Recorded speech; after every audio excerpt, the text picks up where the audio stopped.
The first stage of the £1 billion investment to refurbish the Dinorwig pumped hydro power station is installing 4 huge inlet valves that control the flow of water into the turbines. What makes things more complicated is that Dinorwig is located 800 metres into the mountain in the Dinorwig National Park. This is ENGIE Engineering.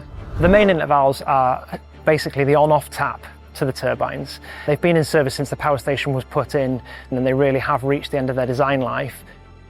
In order to install the 4 MIVs, we've had to drain the power station down, which means all 6 turbines have to stop operating. And that puts us under a very constrained time frame where we have to get this work done. Lift supervisor Callum and his team need to coordinate the lifting and rotating of 160 tonnes of valve before transporting it 150 metres through the gallery and lowering it precisely into its final resting place.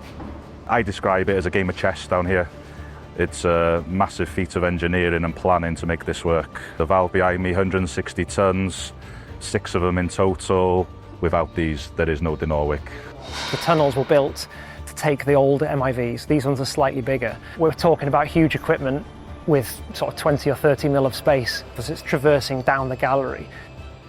What I'm looking to hear from these people is just clear commands, communicating with the crane operator. We have the guys on the gantry up on the top. If we're getting close to anything, I just want a clear stop, and we stop the lift. The sooner I can get it landed, the better.